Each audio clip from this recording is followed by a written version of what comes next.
to talk about how you grew up, because you talk about being put into an interesting time and an interesting place.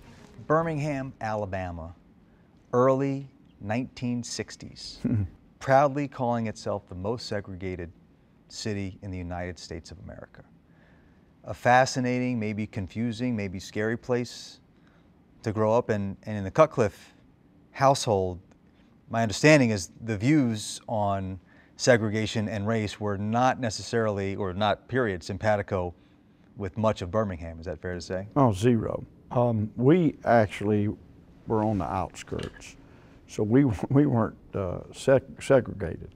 And certainly my mother and my father's views were the exact opposite of what people saw on national television in Birmingham.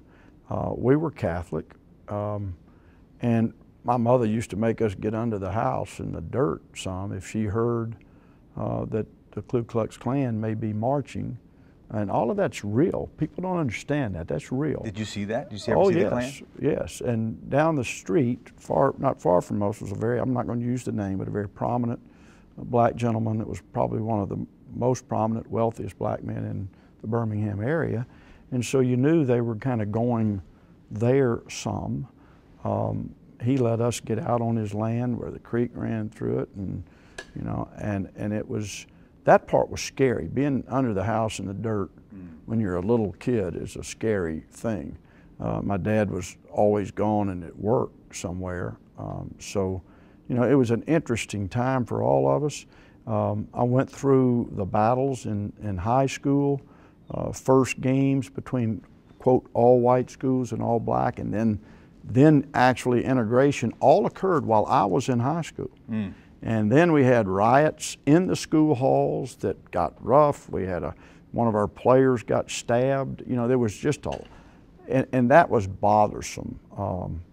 As an 11th grader, you know, it bothered me. It really, I mean, I just lost my father, so it was a tough time for me growing up, trying to figure out, you know, this whole lay of the land. When you were the head coach at Ole Miss, there's a lot of debate about the state flag and the Confederate flag on the state capitol, and you actually came out in favor of, I guess, a new state flag that was not based on the Confederate flag, that in some precincts, in some pockets at least, I imagine your fan base was not all that popular. Well, when I came out, and I wanted to, I wasn't asked to, I got a lot of mail from people that I didn't know there were people out there like that still. I was shocked. Really? Even after growing up in this part of the country? Because it was so far removed from 1968 and 1967. I mean, here we are, this is 2000. And I'm getting death threat letters, you know, and telling me to leave the state, and I'm not from Mississippi, and we're not interested in your opinion. If you say something again, you know, there will be consequences, and stuff that you just really didn't believe people would take the time to write.